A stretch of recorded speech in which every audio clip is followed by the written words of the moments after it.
Hello and welcome to the Happy Goddess. How are you? I hope you're doing great today. Now let's get into this because I don't try to waste no time. The New York Slave Revolt of 1712. Yeah, let's get into this story right here.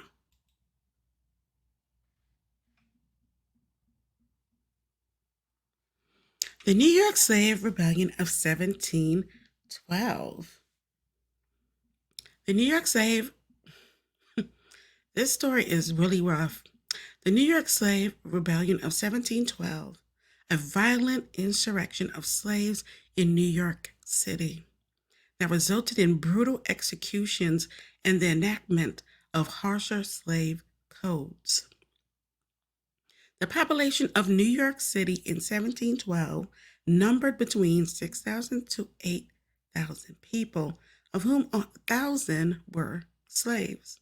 Now, unlike the southern plantations where groups of slaves were relatively isolated from one another, the slaves in New York City were in frequent contact with each other, even if owned by different people. Now, the rebellion of 1712 was instigated by African born slaves who used, who used African based religion to encourage other slaves to revolt, calling for a war on Christians. Now, on the night of April 6, 1712, a group of slaves set fire to an outhouse at the home of Peter Van Tilliborough at Maiden Lane at what was the northern edge of Manhattan. Now, the fire was a signal to other slaves to begin the revolt. When the white people came out of their homes, they were confronted by a band of 23 slaves, though some sources say there was anywhere between 50 to 100 standing in front of the burning house, armed with guns, axes, and knives, y'all. The slaves fired into the crowd of whites, causing panic. Some people ran to the battery of it was like a fortification on the lower tip of Manhattan to alert the New York governor at the time, Robert Hunter, who sent the militant to deal with the rioters. Now, upon seeing the armed soldiers, the rioting slaves ran north to a wooded swamp area. Now, the soldiers, along with the armed bystanders, swept the city looking for any of the slave rioters, capturing many of them near present day Canal Street, y'all.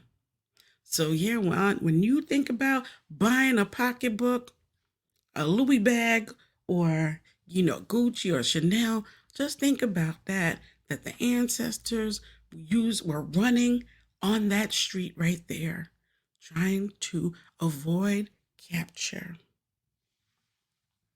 Now, 9 whites were killed in the riot and 6 were wounded. Rather than await trial and certain incarceration or worse, 6 slaves committed suicide. Of the approximately 40 slaves brought to trial, 18 were acquitted, y'all, and a few others were pardoned. Now, the rest were brutally executed, 4 were burned alive, and 1 was crushed by a wheel. 1 was kept in chains until he starved to death. Now, a pregnant woman was kept alive until she gave birth and was then immediately executed, and the others were simply hung. In response to the slave rebellion, strict codes were enacted, which included but were not limited to harsher punishments as the slaveholders saw fit, decreased contact among the slaves, and the prohibition of slave owned firearms took place. Yeah. Now let's talk about these laws that came about. In response to the New York Slave Rebellion of 1712, colonial authorities enacted a series of harsh laws aimed at, hold on, let me pause this before it starts. Aimed at increasing control over the enslaved population and preventing future uprising. These laws significantly reduced and restricted the freedoms and rights of enslaved individuals and imposed severe penalties for various offenses. Death penalty, enslavement. This is crazy. The death penalty. People found guilty of murder, arson, or other forms of rebellion were subject to the death penalty. This was intended to deter future insurrections by instilling fear of severe repercussions. Brutal execution. Some of those involved in the 1712 rebellion were executed through particularly brutal means, such as being burned alive and hung in public to serve as a deterrent to others. Curfews were enacted. Enslaved individuals were subject to strict curfews, limiting their movements after dark. This was meant to reduce the likelihood of them organizing or practicing in secret gatherings. Enslaved people were required to carry written passes from their owners to travel or leave their master's property. Those that were found without them passes could be severely punished or even death. Prohibition of large gathering. This is why people, to this day, people still get nervous when you gather. Enslaved people were prohibited from assembling in large groups without the presence and permission of white persons. This law aimed to prevent the coordination of future rebellions and limit the spread of dissent. Slave patrols and night watchmen were employed more rigorously to monitor the activities of enslaved individuals and to ensure compliance with the new restrictions. White colonists were required to report any suspicious activities or gatherings of enslaved people to the authorities. Laws were also imposed on free people of color, restricting their rights and freedoms to reduce their ability to support or incite enslaved people. Enslaved individuals were prohibited from possessing weapons of any kind. This included not only firearms, but also knives and other potential weapons that could be used in an uprising. They do this still today. Special courts were established to handle cases involving enslaved people. These courts often dispense harsher and more strict, harsh justice compared to regular colonial courts. This still happens today. Enslaved individuals had limited legal rights and were often denied fair trials. This still happens today. The legal system was heavily biased against them. This still happens today, ensuring that any form of resistance was swiftly and harshly punished. The new laws further entrenched the oppressive system of slavery, stripping enslaved individuals of any semblance of autonomy and increasing their daily hardship. The severity of the laws and the punishments were intended to deter any future attempts at rebellion, making the risk of resistance exceedingly high. They were successful. I have to give them credit. They were successful. They beat the resistance out of our ancestors. And now that we are free, we look down at them. We make fun of we call their religion demonic. You know how crazy it is that we have been brainwashed now, called our African religions and stuff like that came from. It's just wild that we call it demonic. Not me or us who are in it. No, but I'm talking about other people. You got people that are in the community that see you practicing and stuff and be like, oh, she over there devil worshiping. Oh, he over there devil worshiping. That's all demonic. That's been instilled. It's like we have been programmed the same way an animal, the ravens and the crows pass down information to their, other generations and their kids and everything. We have passed that down, that, our religion, our true religion, is demonic and it's sinful and it's evil, to the point that we have forgotten that it wasn't. It's crazy. It's crazy. It's crazy how just a few generations you could beat out the resistance to fight against a system that was created to hold us back.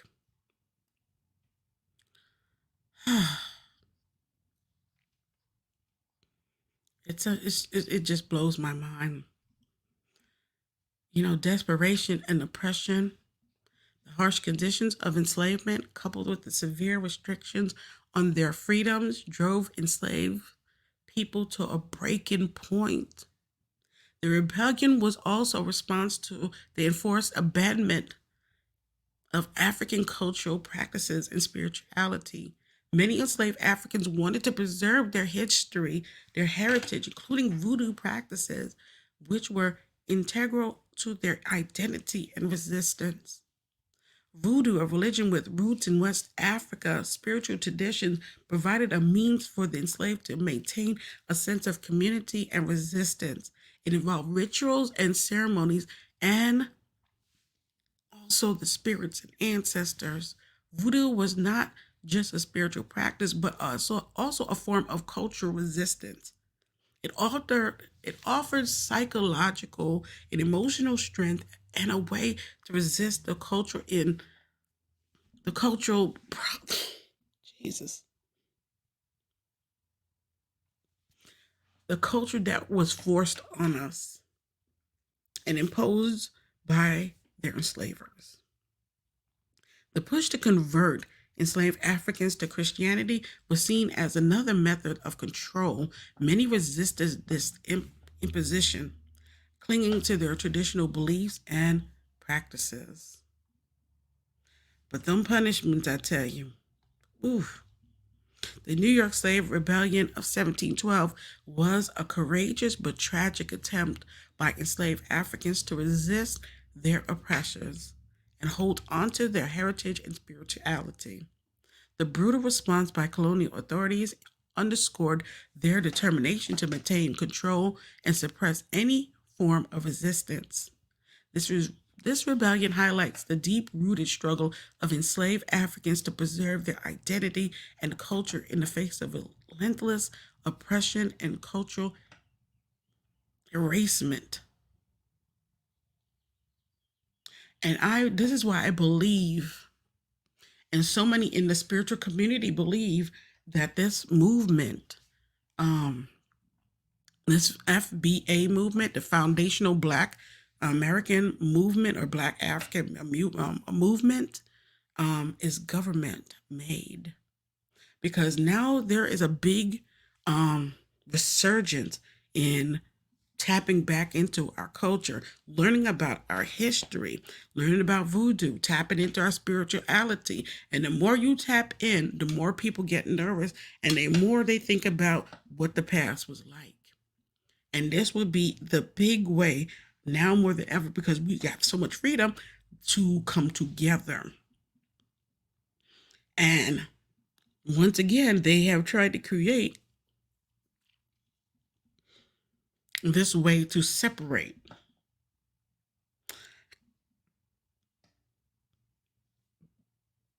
Africans. Don't have a part of history in America. Africans and Caribbean people don't have history in America. Black women should not have access to programs. We should separate ourselves from Caribbean, African, and other nationalities. We should not embrace hoodoo, voodoo, and other African, you know, religions and practices, because we are American born. We have nothing to do with those religions. This is the movement.